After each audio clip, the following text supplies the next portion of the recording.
कहते हैं भारतीय फिल्म इंडस्ट्री की सबसे बड़ी उद्योग नगरी मुंबई में है। सिर्फ इसीलिए इसे माया नगरी नहीं कहते हैं, बल्कि यहां आने वाले ज्यादातर लोग बड़े बड़े सपने लेकर आते हैं और यहां की माया और चकाचौंध देखकर यहीं के होकर रह जाते हैं या रह जाना चाहते हैं। 80 के दौर में एक लड़का भी कुछ करने के इरादे से यहां आया, लेकिन उसका लक्ष्य निर्धारित नहीं था। फिल्म इंडस्ट्री में उसने कई छोटे मोटे काम सिर्फ इसलिए किए कि वो मुंबई में सरवाइव कर जाए। उसने कभी नहीं सोचा था कि वो एक दिन बॉलीवुड के टॉप एक्टर्स की लिस्ट में शामिल हो सकता है। आप बता सकते हैं उसका नाम? नमस्कार, आदाब, सत श्री अकाल, प्रणाम। Light, camera, rolling, action. जी हाँ दोस्तों, उस लड़के का नाम था राजीव भाटिया। नहीं पहचाना ना आपने? अरे वो आप सबके खिलाड़ी कुमार यानी अक्षय कुमार जी थे। कभी लाइटमैन का काम करने वाले अक्षय कुमार कैसे फिल्म इंडस्ट्री के इतने बड़े सितारे बन गए, ये एक रोचक कहानी है।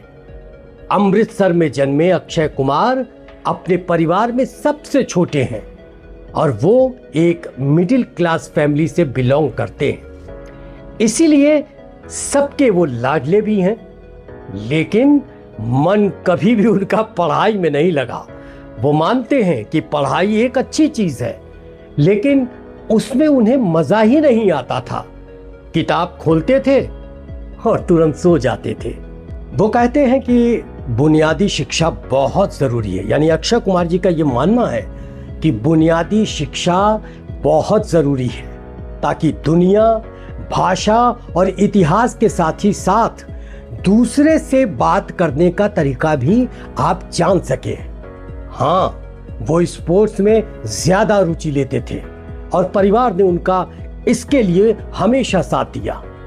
इसीलिए अक्षय ने martial arts, Thai kick, boxing, इस तरह के टेक्निक्स को सीख लिया। उन्होंने बैंकॉक, बांग्लादेश, कलकत्ता आदि देशों और शहरों में भ्रमण किया और फिर दिल्ली के चांदनी चौक में वे एक कमरे में रहते थे जिसमें 24 लोग रहते थे। वो सिर्फ पैसा कमाना चाहते थे और इसके लिए वो मेहनत करते थे और मेहनत से वो कभी पीछे नहीं हटते थे। ये सच है कि कभी कभी उन्हें भूखा भी सोना पड़ता था। उनका कोई लक्ष्य नहीं था, वो सिर्फ सरवाइव करना चाहते थे और इसीलिए उनके सामने जो भी काम आता था वो उसे कर लेते थे।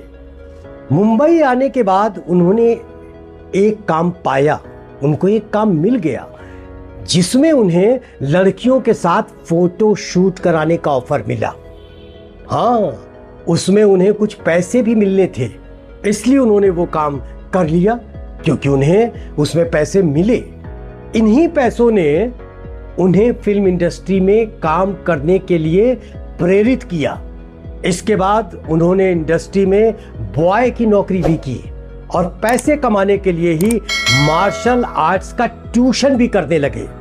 1987 में उन्हें पहली फिल्म मिली आज, जिसमें उन्हें केवल 2 मिनट की एक भूमिका मिली और तब उन्होंने एक्टिंग को अपना कैरियर बनाने का निर्णय कर लिया और फिर 1991 में फिल्म सौगंध में उन्होंने बतौर लीड रोल अपना सफर शुरू किया।